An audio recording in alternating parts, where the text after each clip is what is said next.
Now, listen. I'm going to ask you about how difficult or easy it is for people like yourself and Benty as well to comment on either players you've played with or just players you haven't. But you're the other side of the fence now. This is on the back of course, United and Liverpool. We know that they'll both be looking for their first wins of the season as they meet Old Trafford on Monday night. That game, by the way, live and exclusive on talkSPORT. I'm sure you've seen this on social media, but if you haven't, have a listen to this. The Liverpool manager, Jurgen Klopp, has been speaking ahead of that game and had something to get off his chest from last weekend. Have a listen. We forget in these moments how good Brentford is, to be honest. It was that bad. I drove home I watched the first half here, I think. Then I drove home and coincidentally listened to talkSPORT. And Gabby, he lost against us 6-0.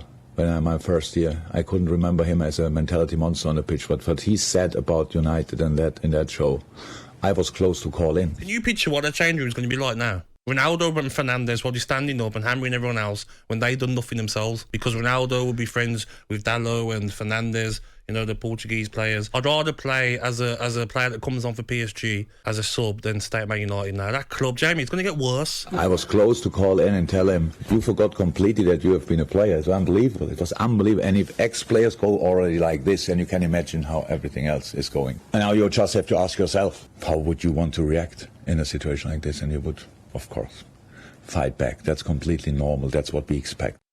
Jurgen, 03717 2233. You can call in.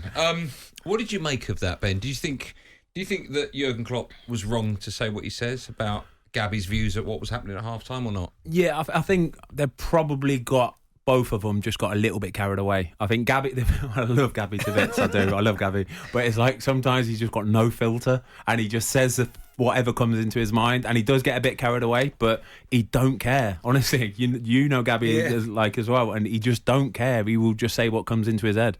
I think he should have just tempered it a little bit, but that's Gabby Agbonlahor. You're going to get what you're going to get. But it's a strange one from Klopp, though. I'm very surprised Jurgen Klopp has decided to wade into it that deeply. Do you know what I mean? To the point where somebody like Gabby Agbonlahor getting under his skin, that's ridiculous. I've never really seen anything from Klopp like that before. I did like the way he said Gabby's someone, but he definitely played in the 6-0. Like, you've obviously done your research, you know who he is. The only weird thing about it is that, I guess, what surprised me, if he was talking about Liverpool, I think I can understand it. If he's questioning Liverpool's mentality, then I can understand it winding up Jurgen Klopp a bit much. But the fact that he was talking about United, it was a bit like, well, really? And I guess you look at United performance against Brentford, and it was awful. Like, we've all been, certainly me and you've been ex-players. The performance just wasn't good enough. There was no kind of cohesion between the players. The way that they obviously tactically set up wasn't right. The mentality in the squad, you'd have to say, doesn't look like it's working. Rashford's not playing very well. Sancho's not playing very well. So you have to call it out. And the fact that they were 4-0 down in 36, 37 minutes obviously tells you that there's something clearly wrong there. But that was the only thing that really surprised me, was that Jurgen Klopp was defending Liverpool, Manchester United. I didn't understand that. Have you found it difficult at all to look at another situation in an industry you're involved in and be honest about it? Yeah, for sure. When you're a current player, you have to sort of toe the party line a little bit. Do you know what I mean? You have to be really careful about what you say. You can't ever go and expose people too much. Like I say, you've just got to be a little bit careful. This is where Gabby is. Sometimes he's gold, to be honest with you. And people like listening to him because he will just say what comes into his head. But also, football fans aren't stupid. If there's something obvious that's happening, right, and you sit on the fence, they'll know you're sitting on the fence, and they know that you don't actually believe what you're saying. So there's a very thin line you have to tread, isn't there? I think the thing with Man United is at the minute they are so obviously miles off it.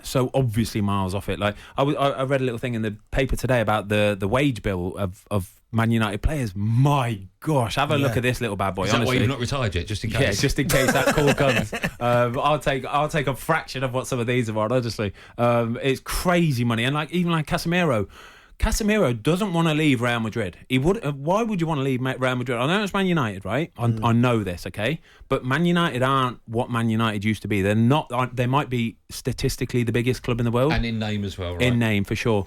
But they are not what they used to be. Why would you want to leave Real Madrid? The only reason why you're leaving is because somebody's gone, right, we'll give you 300 grand a week. You're 30 years old. It'll be a 4 or 5 year deal. Yeah. But I haven't got a problem with that. The other day, I remember Gary Neville and Jamie Carragher effectively having a go at Jesse Lingard for choosing Nottingham Forest over West Ham because the money was But Jesse's wrong 1 with- year. If Casemiro's going to leave Real Madrid to get a 5-year deal at 30 on 400 grand a week, But why? listen, I would do it. But why has anyone got a problem with that? That they're earning lots of money and they're moving for No, but the money. you've got to question then the motivation Yeah, that's of the player. thing. Yeah, that's the thing. It But sort of they're screams. they're human beings, For right?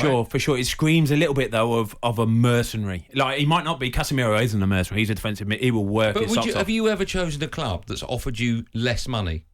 No, I've never. Goalies don't get in that Yes. position, Andy. Come Yes. on, go on, Benty. Go on. West Ham. I've told you before. I could have gone to West Ham before Tottenham. Went and met Alan Kirbishy when he was in charge of Yeah, West but you're Ham. going to the better club, Oh, yeah, but, right? yeah, but it's different. They offered me nearly double. I told you this. West Ham. West Ham did. Yeah, when they were Wow. going throwing the money around. And you went chose to Tottenham instead. They offered you double, so they're offering you 150 grand a week. Yeah. Honestly, what's wrong with it? But would you? I mean, presumably when you've got an agent that negotiates for you, right? Yeah. When he would go in to see whoever it would be at the football club, there's no way your agent would come out saying we've got the same amount for the next 3 years. It's all not all about the money, but that's what makes the world go round. I'm not working for free today. Bentley's not. Honestly, I know you've come in for a packet of biscuits and that's your fee. But I don't have a problem with people being mercenaries, if you like.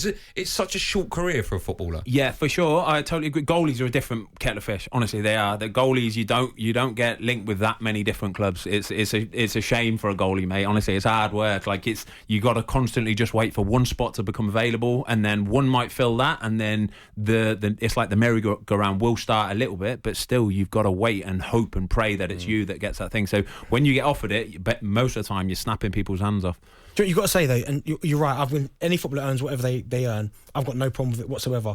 But as a fan, they will. I'll give you the quick example. Look at Aubameyang.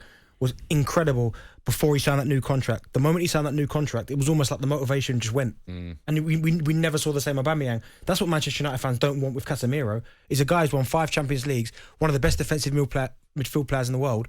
Comes to Manchester United and down tools because he's got a massive bumper contract. Can I add one thing to that as well? When you've got a squad of players like Man United have got on, I think I went 10 or 12 players down the list and still you were on 150 grand a week. Do you know what I mean? That's what it was. You've got that many high earners there.